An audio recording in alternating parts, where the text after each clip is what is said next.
Assalamualaikum warahmatullahi wabarakatuh. Berjumpa kembali dengan kami kelompok 3, dan dalam video kali ini dari kami akan menyampaikan ruang kolaborasi modul 2.1, yaitu menganalisis implementasi pembelajaran berdiferensiasi. Dan dari kelompok 3 kami ini beranggotakan 4 orang, yaitu Andi Dwi Arifin, Edi Sumito, Mutharoh, dan Nur Rohim.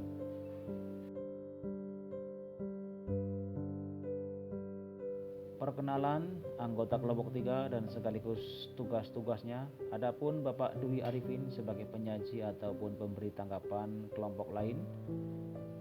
Bapak Edi Sumito sebagai penjawab pertanyaan-pertanyaan.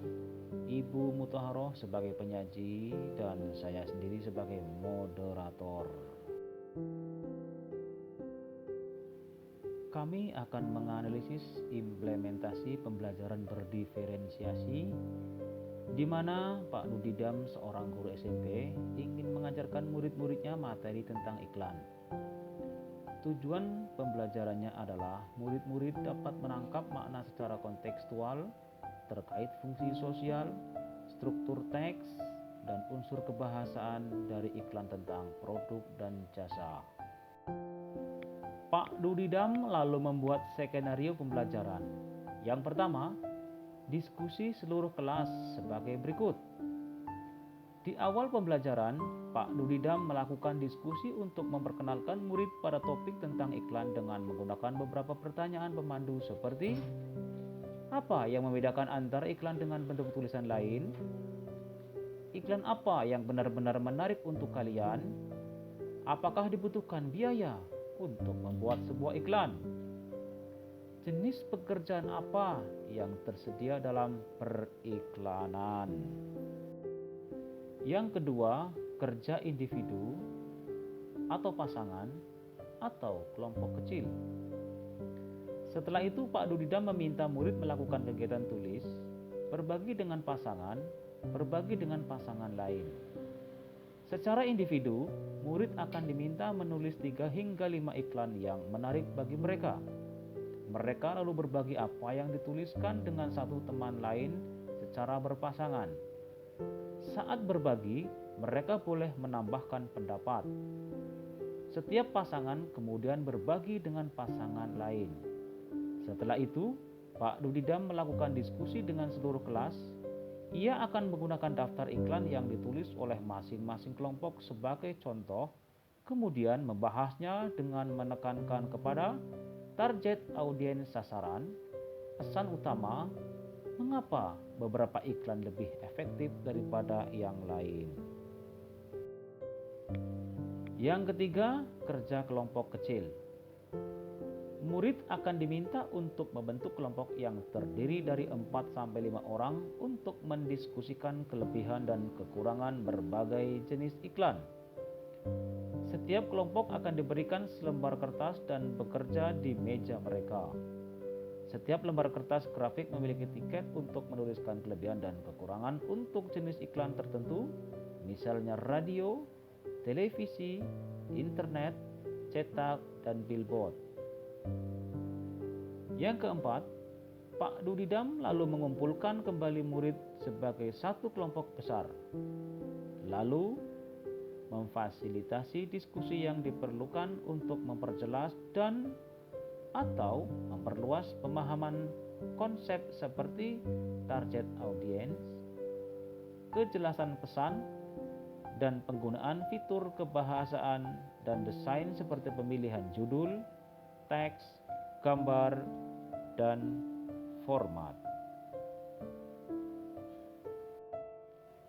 Yang kelima, Pak Nudidam lalu memberikan tugas individu. Ia membedakan penugasannya sesuai dengan kemampuan murid. Tugas yang harus dikerjakan murid adalah membuat iklan yang secara efektif, akan mempromosikan produk atau jasa atau acara sesuai dengan yang dijelaskan dalam skenario yang diberikan. Yang keenam, Pak Nudidam menetapkan skenario tugas yang berjenjang sesuai dengan pengetahuan dan pemahaman konsep murid-muridnya. Perbedaan skenarionya adalah skenario 1 bersifat lebih konkret dan struktur dengan petunjuk langkah demi langkah dan mencakup semua informasi yang diperlukan untuk menyelesaikan tugas. Untuk skenario 2 kurang terstruktur dan lebih terbuka dibandingkan skenario 1. Dan untuk skenario yang ketiga bersifat konseptual dan terbuka dan membutuhkan riset. Yang ketujuh, Pak Dudidam mendorong murid untuk memilih lokasi di kelas yang mendukung cara mereka belajar dengan baik. Misalnya sendirian di tempat yang tenang, atau dekat dengan teman untuk memudahkan bertanya jika bingung, atau di area ruangan yang lebih ramai bersama murid-murid lain yang memungkinkan mereka untuk saling berbagi ide. Pertanyaan 1. Dari skenario pembelajaran yang telah ditelaah, apakah kebutuhan belajar murid yang berusaha dipenuhi oleh guru tersebut? Bagaimana cara guru tersebut menentukan kebutuhan belajar muridnya? Nah, kebutuhan belajar murid yang berusaha dipenuhi oleh guru tersebut adalah kesiapan belajar, minat belajar, profil belajar. Cara guru tersebut menentukan kebutuhan belajar muridnya. Yang pertama, kesiapan belajar.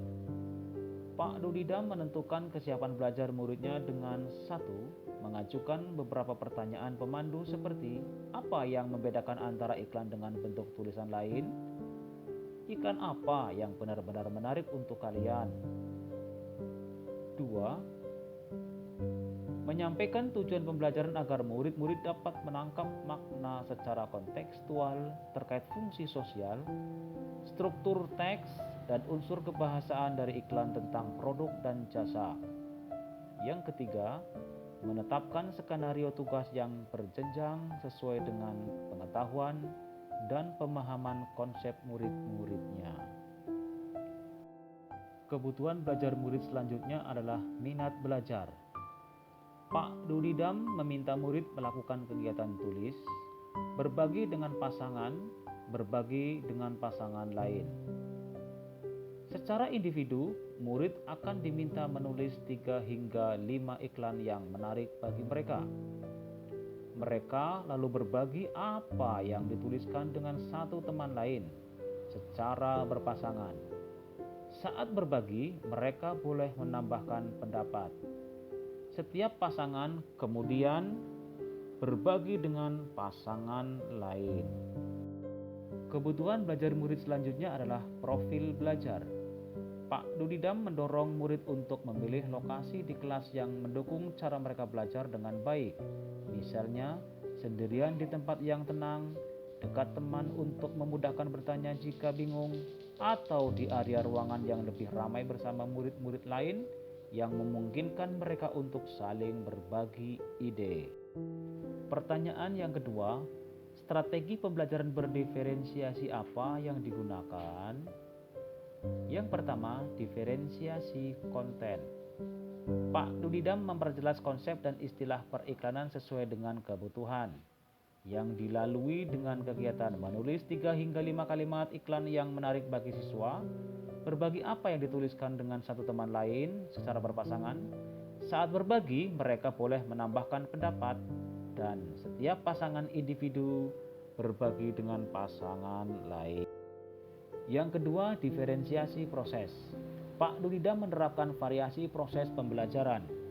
Yang pertama, diskusi seluruh kelas diawali pembelajaran untuk memperkenalkan murid pada topik tentang iklan. Yang kedua, kerja individu atau pasangan atau kelompok kecil dengan meminta murid melakukan kegiatan tulis, berbagi dengan pasangan lain. Yang ketiga, murid akan diminta untuk membentuk kelompok yang terdiri dari 4-5 orang untuk mendiskusikan kelebihan dan kekurangan berbagai jenis iklan. Yang keempat, mengumpulkan kembali murid sebagai satu kelompok besar, lalu memfasilitasi diskusi yang diperlukan.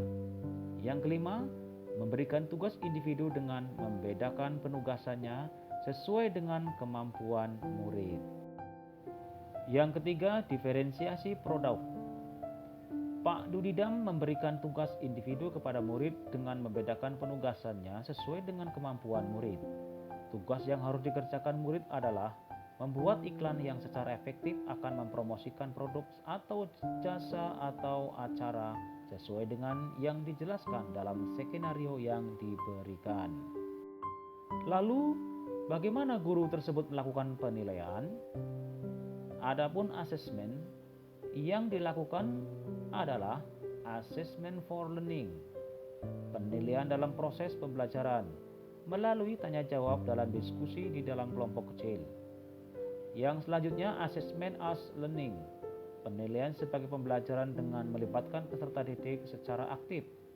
Membuat iklan secara efektif akan mempromosikan produk atau jasa atau acara sesuai dengan yang dijelaskan dalam skenario yang diberikan.